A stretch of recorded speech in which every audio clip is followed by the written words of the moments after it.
Glória a Deus. Queridos, a paz do Senhor a todos. Eu quero ler o texto. É a mensagem que está ainda no coração. O livro do Êxodo, capítulo 2, versículo 10. O texto diz: quando o menino já era grande, ela o levou à filha de Faraó, da qual ele passou a ser filho. Esta lhe deu o nome de Moisés e disse: porque das águas o tirei. Queridos, como trata-se de um culto de reflexão de Santa Ceia, e a Santa Ceia é um culto de restauração, de lembrarmos da bondade de Deus e das suas promessas, e de refletirmos do que Ele fez por nós, eliminando os nossos erros. Por isso, eu gostaria de falar-lhes sobre projetos devolvidos. Os irmãos hão de convir. O texto e o contexto é muito conhecido. Conhecemos ele de cor e salteado. O interessante observarmos é que Moisés vem ao cenário como um projeto escolhido por Deus em um momento difícil para o povo de Deus, que estava ameaçado por alguns aspectos políticos, por conta da dura servidão de Faraó para com o povo. Então, no texto nós percebemos que Moisés surge diante de uma impossibilidade humana, quando a ordem vinda da maior autoridade política do mais poderoso país daquela época era de eliminar todos que nascessem do sexo masculino.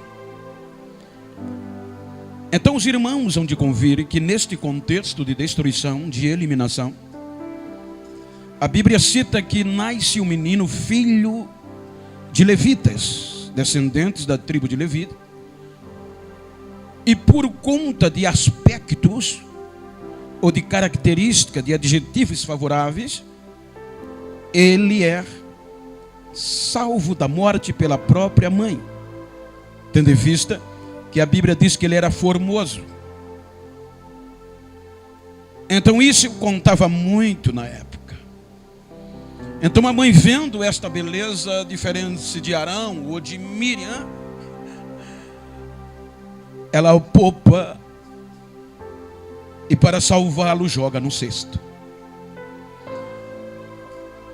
Ele estando no cesto, diz a Bíblia que a filha de Faraó, justamente naquele dia, vai se banhar. E as suas servas dão voltas em juncos, que é comum nascer nas águas, o cesto encalhou. E o menino chora e ela ouvem e percebem e vão socorrer a criança. O interessante é que nós já percebemos que é um projeto de Deus, pois não há registro de sobrevivência de nenhum outro, mesmo que a história também não relata. Não há registros acerca deste assunto, só Moisés. E o interessante é que Miriam, sua irmã, está de olho. Então é quando a princesa pega o cesto, vê o menino, se apaixona, mas não sabe o que fazer. Grávida não estava, não tinha como amamentar. E chegar com uma criança a beber no colo, no palácio, era frustrante. Então a Bíblia diz que Miriam se aproxima e se predispõe, dizendo-lhe: eu conheço uma mulher que tem disponibilidade de cuidar dele para a senhora. Então veja que a princesa entrega e diz: entregue a esta mulher e diga que eu pagarei a ela o salário para ela criar ele para mim. Então Moisés volta para onde nasceu o bebê. E como o bebê não tem vontade própria e vai se desenvolver amamentando-se no seio da sua própria mãe materna. A Bíblia diz que com o passar dos dias ele vai crescendo naturalmente. E quando ele cresce, ele vai crescendo em meio ao seu povo. Moisés vai crescendo em meio aos hebreus. Vamos partir do pressuposto até a adolescência e a juventude. Então ele já começa a viver no meio dos hebreus, sabendo todas as histórias. Então a Bíblia diz, no versículo 11, se nós lermos: naqueles dias, sendo o menino ou o homem já feito, ou seja, quando nós lemos o versículo 10, ouvimos o conceito. O menino saiu de bebê, se tornou grande.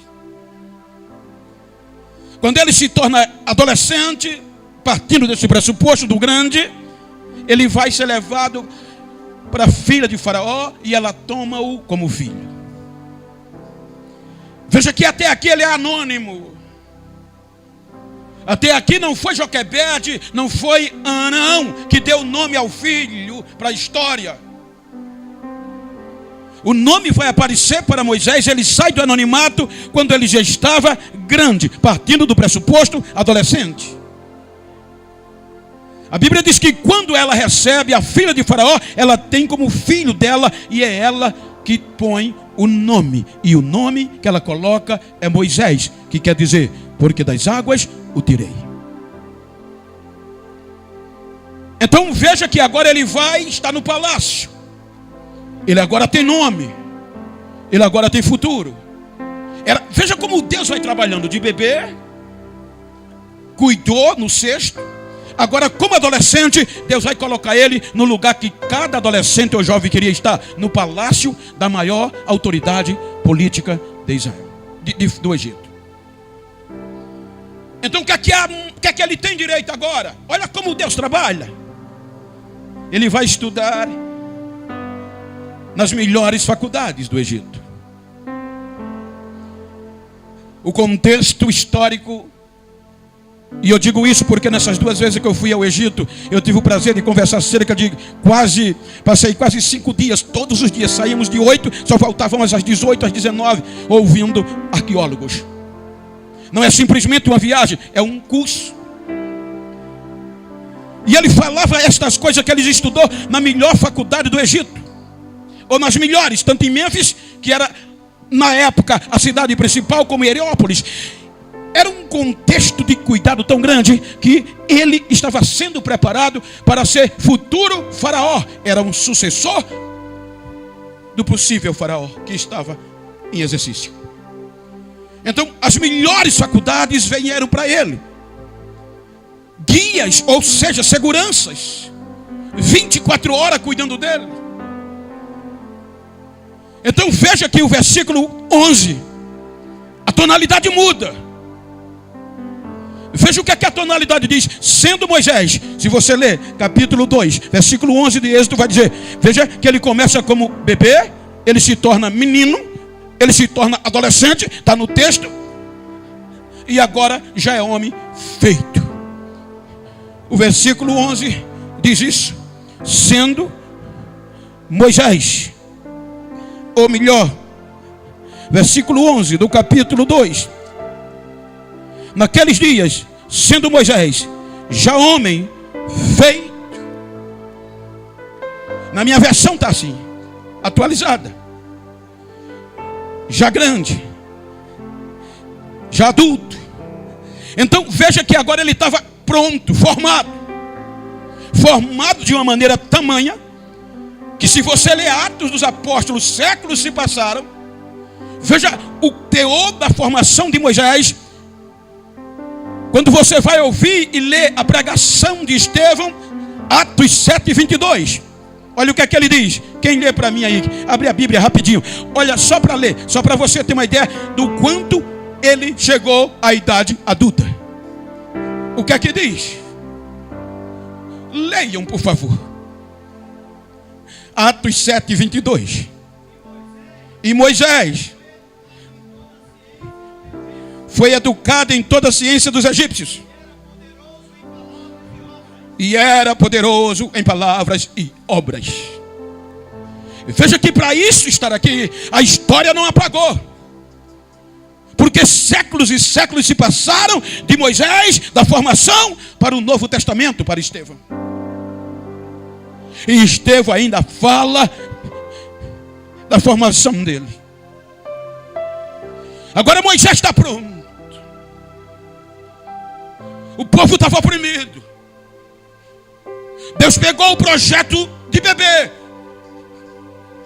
e deixou ele pronto como adulto. Pronto para, se possível for, dominar a maior potência política e econômica do mundo antigo. Mas aí acontece algo inesperado. O versículo 11 diz que, sendo ele já homem feito ou já adulto, saiu para visitar os seus irmãos e viu o trabalho pesado que faziam. Viu também um certo egípcio espancando um homem, um do seu povo. Olhou para todos os lados e, vendo que não havia ninguém para ver, matou o egípcio e escondeu na areia. Ou seja, um erro grave. Quando Deus preparou o Moisés, deixou ele no ponto, Moisés erra. E ele não podia errar. Ou melhor, não devia. Era um projeto de Deus. Desde bebê até adulto, Deus cuidou e deixou-o no ponto. Vou te usar agora. Mas ele tinha o pavio curto. O defeito dele era não se controlar. Com toda a formação, o erro vem. E ele comete um erro, matando um egípcio e escondendo na areia. E segundo a história egípcia, era um dos maiores crimes. Então ali escondeu, acabou, ninguém viu. Então, na sequência dos acontecimentos, não dos dias, a Bíblia diz que ele vê de novo 2 hebreus brigando. E veja que o texto diz que quando ele foi matar o Egito, ele olhou de um lado para o outro, todos os lados, e ninguém ele viu observando. Então, quando viu que ninguém estava olhando, ele matou o Egito e escondeu.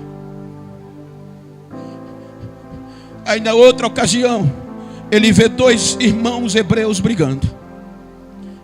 E ele vai dar um conselho. Por que você está batendo no seu próprio irmão, no seu patrício? Quem agredia disse: o que é que você tem comigo? Você quer se meter aqui porque você pensa que eu não vi o que você fez?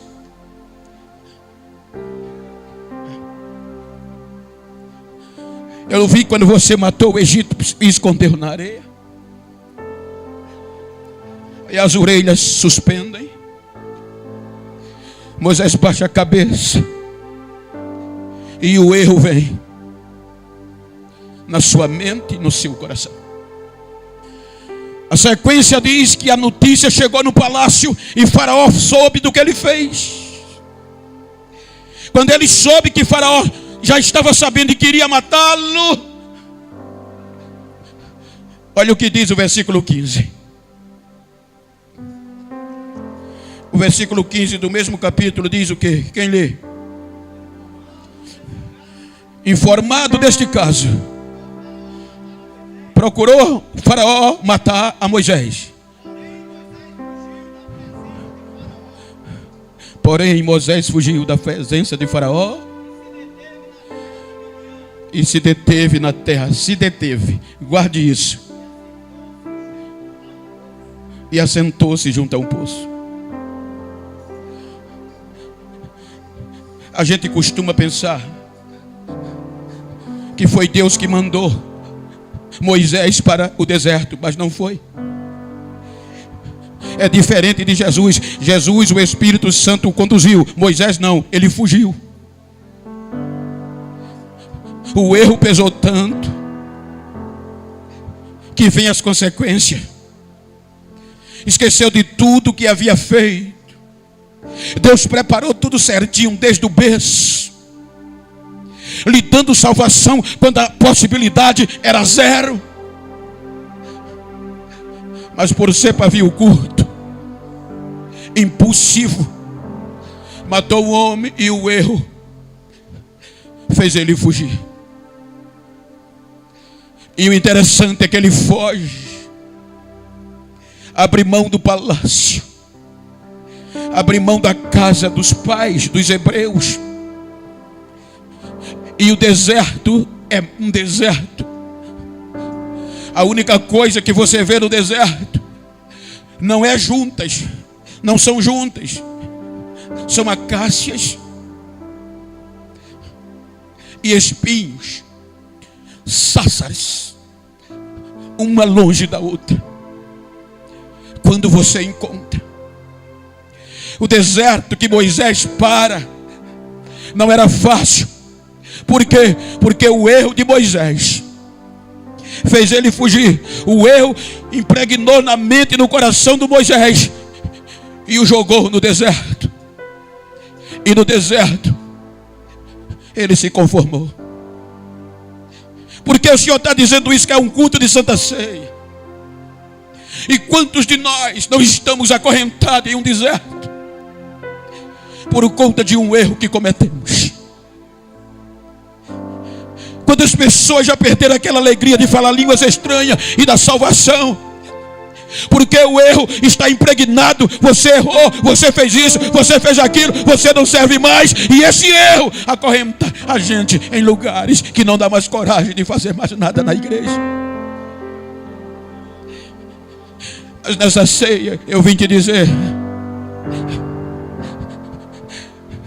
que é hora do deserto devolver o projeto.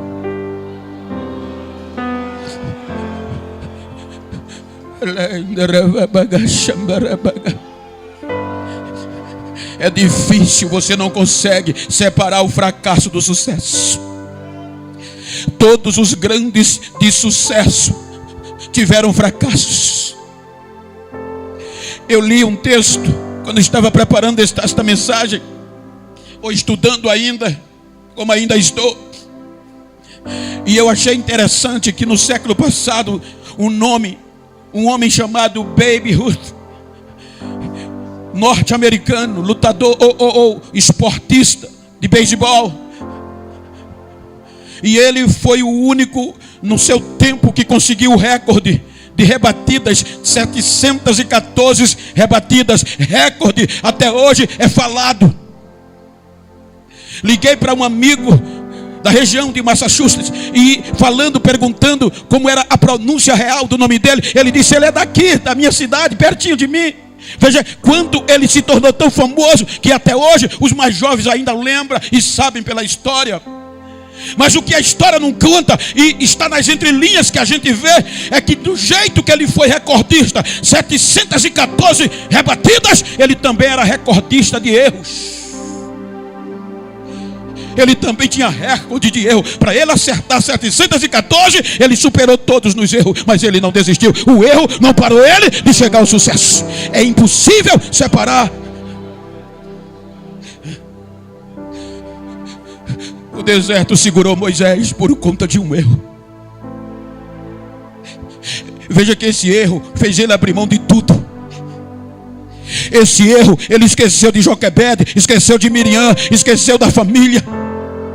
Porque o erro pegou ele e acorrentou no deserto. Você daqui não vai mais sair, você errou. Ou seja, eu quero imaginar que todas as vezes que ele tentava levantar, o erro dizia: você matou.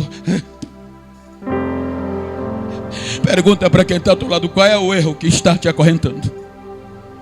Se é que existe. Mas se eu perguntar quem daqui já não errou, levante a mão.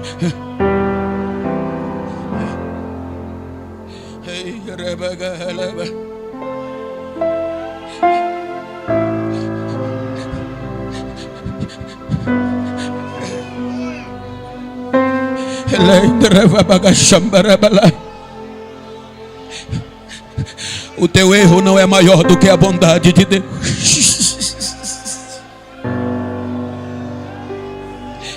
Você é um projeto de Deus, não foi o erro que vai te afastar dele. O erro, Deus permitiu e ficou em silêncio para Moisés aprender com os erros. Eu estava lendo, eu gosto de ler artigos, eu gosto de ler, estou lendo muito pouco hoje. E eu achei interessante quando eu estava lendo um livro, e aquele livro contava uma história dizendo que um grande diretor de um banco famoso ficou velho. E quando ele ficou velho, ele chamou um dos diretores jovens, chamou no escritório e disse: eu vou me aposentar, e eu escolhi você para ser o meu sucessor. Aquele jovem ficou, quase que perdia os sentidos de tão impactante que foi a notícia. Quando ele se recuperou, ele disse: Senhor, eu sempre lhe apreciei, lhe admirei pela sua liderança, pela sua conduta na frente desta empresa. Eu sempre lhe admirei pelas atitudes que o Senhor tomou. Qual é o segredo do sucesso de chegar onde o Senhor chegou? O velho disse: tomando decisões acertadas. Aí o jovem parou, olhou para ele e disse: como foi que o senhor aprendeu a tomar decisões certas? O diretor baixou a cabeça e disse: tomando algumas erradas. Eu aprendi a acertar com os erros. Então o erro não é para você desistir. O deserto está querendo te acorrentar, está querendo dizer que você não serve mais. O erro não é para você ficar ancorado, parado no deserto. Você não foi escolhido para isso. O erro é para você aprender por ele e crescer, que Deus ainda está te esperando.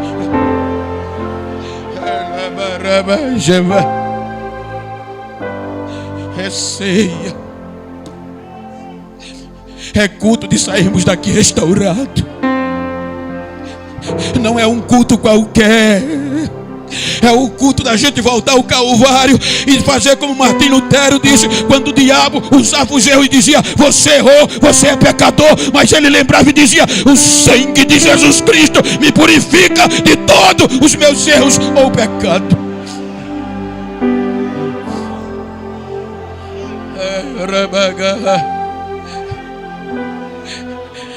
O escritor diz: passando muitos dias, anos, Moisés se acostumou tanto no deserto que foi cuidar de rebanhos de ovelha. Ele não foi projetado para aquilo no contexto literal. Eu tive o privilégio, vocês sabem, de ver o que é um pastor real de ovelhas, solitário, sentado ou em pé, subindo ladeira, descendo ladeira, sem companhias. Casou.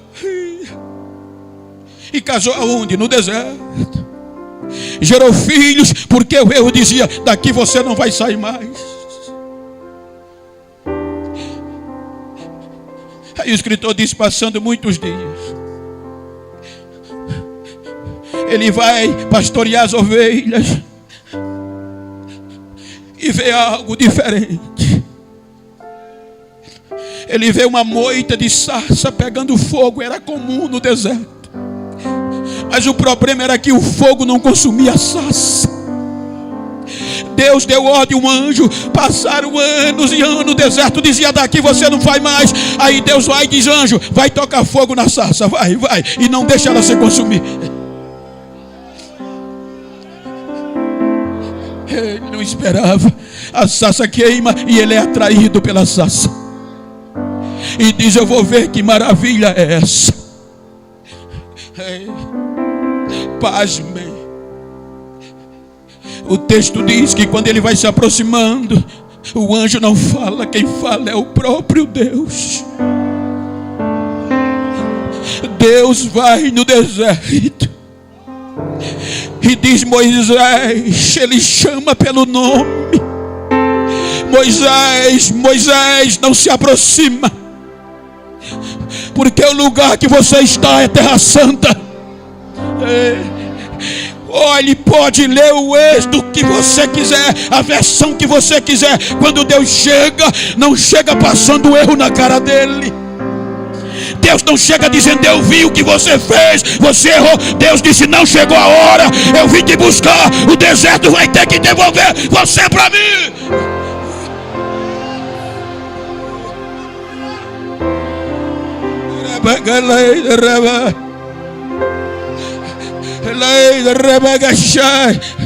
O deserto acabou com ele. O deserto tirou até o direito de fala bonita dele. O deserto tirou a poderosa obra dele.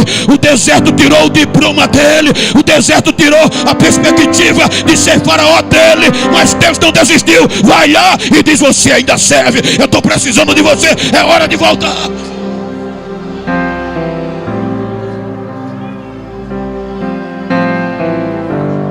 Será que você pode pregar comigo e dizer para quem está ao teu lado: não importa o teu erro, esta noite o deserto vai ter que devolver você para Deus. Esta noite o esquecimento, o anonimato vai ter que devolver você para Deus.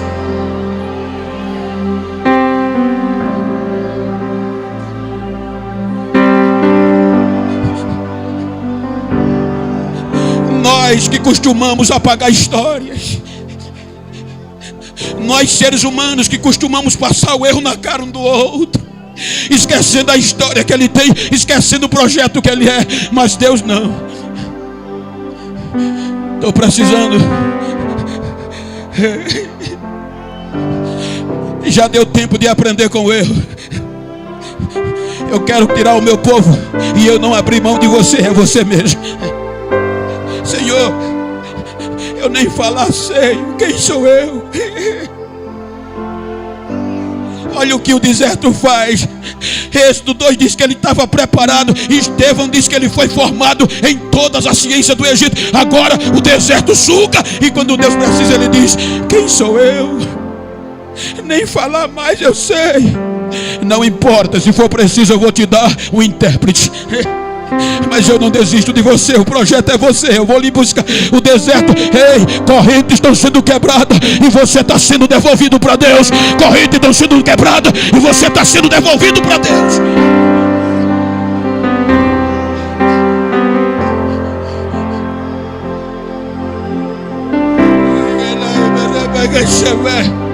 Oh, companheiro, não são os nossos erros que vai fazer Deus desistir de nós.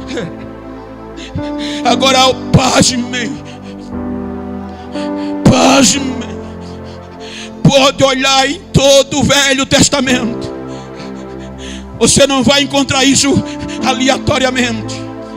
Capítulo 33 do Êxodo, versículo 11. Um homem que começa errando. O que é que diz? Êxodo 33, 11. Quem lê em voz alta para mim? Olha o que é que diz a história. Falava o Senhor com Moisés face a face, como qualquer um fala com um amigo. Deus chegava para Moisés como eu estou assim com o Senhor, pastor, cara a cara, meu amigo. Em nenhuma história do Velho Testamento você vê Deus lembrando e passando o erro na cara dele.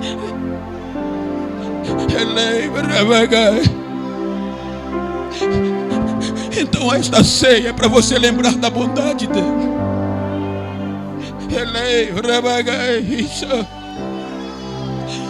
Esta ceia é para você sair daqui renovado.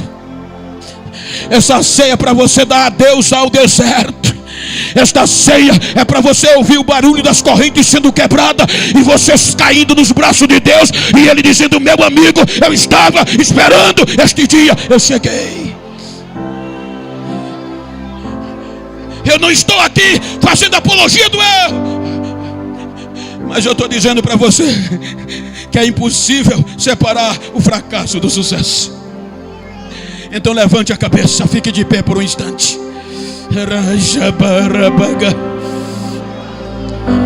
Como você chegou aqui? Se você puder, eu gosto sempre de fazer isso. Se você puder, é santa ceia, é confraternização. Então vira para esse crente que está do teu lado, se for íntimo ou do mesmo sexo, vira para ele, vira para ela, vira para ele aí, vira para ele, me ajuda aqui, Marinho, me ajuda aqui, vira para ele, vira para ela e diga: não quero nem saber como você chegou na ceia, quero saber como você vai sair daqui. Diga: vou voltar livre, dando até o deserto, porque o deserto hoje está me devolvendo a Deus, e os meus erros não vão ser lembrados mais. Abraça ele, abraça ela, vai, por um minuto. Te amo, Deus.